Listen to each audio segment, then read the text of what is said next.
बस हो गई महंगाई की मार।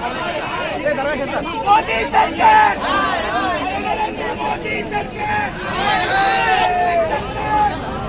जबाबदारी की आंदोलन चिरडून टाकायचं, वरून आलेला आदेश हा पाळायचा। पण एक तुम्हाला सांगतो की सगळेच पोलीस अधिकारी चुकीचे असं नाही। 95 ते 96% पोलीस नक्कीच चांगले आहेत। आणि आम्ही जेव्हा आंदोलन करतो, सामान्य लोकांचे विषय मांडत असतो, तेव्हा त्यांचं मत येतं की नाही तुम्ही योग्यच करत आहात। कारण का आज जे पेट्रोल तुम्ही पत्रकार म्हणून 112ला विकत घेतात, ते सुद्धा ते 112ला घेतात। तुमचा पगार 30,000 रुपये असेल, त्यांचा पगार 30,000 रुपये। त्यामुळे तुमचा जसा खर्च वाढतो, त्यांचाही वाढतो, आमचाही वाढतो। त्यामुळे हा मुद्दा हा काही राजकीय मुद्दा नसून हा सामाजिक मुद्दा आहे, सर्वसामान्य लोकांचा मुद्दा आहे।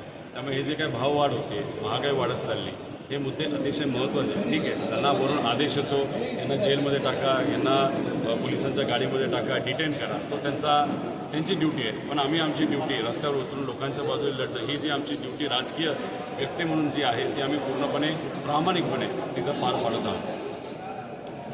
14 साली एक जण म्हणत होता आपल्या देशात की 30-35 रुपयाला पेट्रोल डिझेल मिळेल, देशात बदल घडवा। आता त्यांना हुडकलं पाहिजे ना की लोक जे कोणी अशा घोषणा देत होती। एक महानायक आहे, ते असं म्हणत होते, रामचंद्र कहे गए सिया से ऐसा कलयुग आएगा, गाड़ी खरीदोगे कैश से और पेट्रोल लोन से आएगा। आज तीच परिस्थिती झालेली आहे, या सरकारनेच करून दिलेली आहे। खरं म्हणजे 5 महिन्यामध्ये कमर्शियल सिलेंडर 1500 रुपयाने वाढला। हॉटेल व्यावसायिकांना परवडतं का? त्यांचाही अस्वस्थपणा आणि चिडलेली आहेत लोक। घरगुती गॅसचा दर 400 रुपये होता त्यावेळी, आता 1000 रुपयाच्या वर घरगुती गॅस गेलेला आहे। म्हणजे या देशामध्ये आपण काय करतो याचं भानच सरकारला राहिलेलं नाही, असा त्याचा अर्थ होतो। देशातल्या सामान्य जनतेला अडचणीतनं बाहेर काढणारं सरकार बघायचं असेल तर ते मनमोहन सिंगांच्या काळात आपण बघितलं। मनमोहन सिंगांनी 2008ला संकट आलं त्यावेळी अनेक उपाययोजना केल्या आणि भारतातल्या जनतेला त्याची तोशीस लागू दिली नाही। आता आंतरराष्ट्रीय बाजारपेठ, तेव्हाही आंतरराष्ट्रीय बाजारपेठेत परिस्थिती गंभीर होती, आजही गंभीर झाली आहे। पण हे सरकार त्या सगळ्याची जबाबदारी आणि त्याचा सगळ्याचा चटका सामान्य जनतेला देत आहे। UPAच्या काळात इथेनॉल कमी घालत होतो, आता इथेनॉलही घालायला लागले, त्यामुळे तुम्हाला दर कमी करायला काही अडचण राहील असं मला वाटत नाही। पण खरा प्रश्न असा आहे की या देशाने 225 लाख कोटी रुपयापर्यंत कर्ज काढले आणि विदेशी बँकांतून घेतलेलं कर्ज परतफेडीची जबाबदारी आहे। आणि म्हणून लोकांच्याकडून पैसे वसूल करण्यासाठी हे कर सतत वाढवण्याचं काम हे सरकार करते। मी परवा सरकारला, महाराष्ट्र सरकारला विनंती केली की तुम्ही तुमचे कर सरचार्ज रद्द करा, 70-80 रुपयावर पेट्रोल डिझेल तुमचा कर कमी करा। पण महाराष्ट्र सरकार त्याच्यावर प्रतिक्रिया देत नाही। थोड्या दिवसांनी रुपयाची सेंचुरी होईल, त्यावेळी सेलिब्रेशनच करणं। आता जर मोर्चा काढल्यावर अटक होत असेल, मोर्चा काढल्यावर थांबवलं जात असेल मोर्चाला, तर मग आता 100 रुपये ज्यावेळी भारताच्या रुपयाचे होतील त्यावेळी आम्ही सेलिब्रेशनचा कार्यक्रम करू, तेव्हा तरी अटक होणार नाही, कारण आम्ही सेलिब्रेट करतोय 100 रुपया ज्यावेळी सरकार रुपया पोचेल त्यावेळी। ब्लूमबर्गचा एक रिपोर्ट आहे, कालच माझ्या वाचण्यात आला।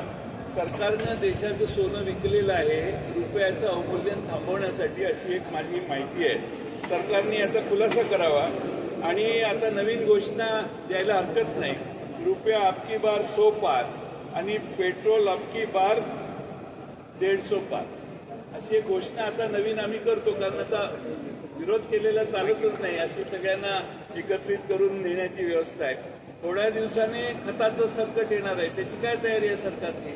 फर्टिलायझरचं शेतकऱ्यांच्यावर एवढं मोठं संकट येणार आहे, त्याचा परिणाम भारतातल्या शेतकऱ्यांच्या उत्पादनावर होणार आहे। आणि त्यामुळे सरकारने त्याच्याविषयी, फर्टिलायझरच्या शॉर्टेजच्या विषयी काय केलं आहे, त्याचं सरकारने काही मार्ग काढला का? आता तर तुम्हाला सांगतो, मेक इन इंडिया आपण एवढ्या जोरात सुरू केलं, व्हिएतनामचा एक्सपोर्ट भारतापेक्षा जास्त आहे। व्हिएतनाम छोटं देश आहे, त्याचा एक्सपोर्ट भारतातल्या एक्सपोर्टपेक्षा जास्त झालेला आहे. म्हणजे आपण मॅन्युफॅक्चरिंगमध्ये विश्वगुरू होऊ शकलो नाही 12 वर्षात. ही आपली सगळ्यांची कर्तव्यगारी आहे. आणि म्हणून 12 वर्षापूर्वी अच्छे दिन आनेवाला हा प्रवास आता बुरे दिन आनेवाले इथवर येऊन पोचलेला आहे असं मला वाटतं. आणि म्हणून सरन्यायाधीशांनी सांगितलेलं आहे की या देशातला जो आंदोलनकारी आहे, तरुण आहे, तरुणी आहेत, ते सगळे जुरळा समान आहे. आणि त्यामुळं आम्ही सगळे जुरळं इथं एकत्रित आलोय आणि मोर्चा काढायचा एक छोटासा प्रयत्न केला तर आम्हाला इथं आणून ठेवलेला आहे. आणि म्हणून माझी आपणामार्फत महाराष्ट्रातल्या आणि देशातल्या जनतेला विनंती आहे, महागाईला सर्वांनीच सहन करायची गरज नाही. तुमचे खिशेत 20 आणि 30,000 रुपयाच्या महिन्याचा पगार असणाऱ्या लोकांना तर माझं आव्हान आहे की आता आपल्या संसार चालवणं अशक्य झालेलं आहे आणि सरकार तर सतत आपल्यावर महागाई थोपवते. त्याचं प्रतिनिधित्व करण्यासाठी राष्ट्रवादी काँग्रेसनं आजचा मोर्चा काढला आणि तुम्हा सर्वांची, महाराष्ट्रातल्या जनतेची साथ या प्रश्नाविषयी आम्हाला मिळावी आणि महाराष्ट्रातल्या सरकारचे डोळे, देशातल्या सरकारचे डोळे उघडावेत अशी आम्ही तुम्हाला सगळ्यांना विनंती करतो. पाटील साहेब, थोडा राजकीय प्रश्न.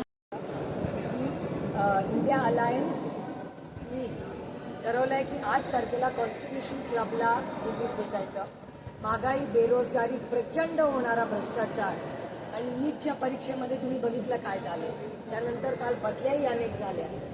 या परिस्थितीमध्ये देशाची आर्थिक परिस्थिती, सामाजिक परिस्थिती आणि राजकीय परिस्थिती ही सगळीच प्रचंड अडचणीत आलेली आहे. आणि याच्याबद्दल नुसतं विरोधक म्हणून नाही, पण एक जागृत भारतीय म्हणून इंडिया अलायन्सचे सगळे घटक 8 तारखेला 11:30 वाजता कॉन्स्टिट्यूशन क्लबला दिल्लीला आम्ही भेटणार. एकीकडे महागाई वाढत असताना केंद्रात मात्र निशफल होणार आहे किंवा केंद्रीय मंत्रिमंडळामध्ये बदल होणार आहे, या चर्चा जास्ती आहेत आणि त्याच्यासाठी महाराष्ट्रातून सगळे डायव्हर्जन टॅक्टिक्स आहेत. मी बघा आता या MLCच्या 3 दिवसाच्या इलेक्शनमध्ये लातूर, हिंगोलीला काय परिस्थिती आहे, पेट्रोल डिझेल मिळतंय का नाही, त्या बातम्या कमी झाल्या. त्याच्यामुळे सगळं डायव्हर्जन टॅक्टिक्स आहेत. Don't get distracted. बरं, माझं काय म्हणणं आहे की समजा रिशफल झालं तर 100 रुपयाच्या जवळ गेलेला रुपया 80 रुपयावर येणार आहे का, पेट्रोल 90 रुपयावर येणार आहे का, ते तुम्ही लोकांना, जनतेला दाखवा. रिशफल झालं काय, नाही झालं काय, किती मंत्री आहेत आणि किती नाहीत हे लोकांना माहीत नाही देशात. त्यामुळं त्यांचा तो अधिकार आहे, त्यांना काय करायचं ते करू दे. रिशफल करून या सगळ्या परिस्थितीवर तोडगा काढणारा एखादा माणूस ते आत घेत असेल तर आम्ही त्यांचं स्वागत करू. चला. एक शेवटचा प्रश्न, एक स्पेशल रिपोर्ट केला आहे गृहमंत्री. हो, ती मी वेगळी, माझ्या मतदारसंघाचा विषय आहे. तुम्ही घेते ना, सगळ्यांच्या वेळ कशाला घेते.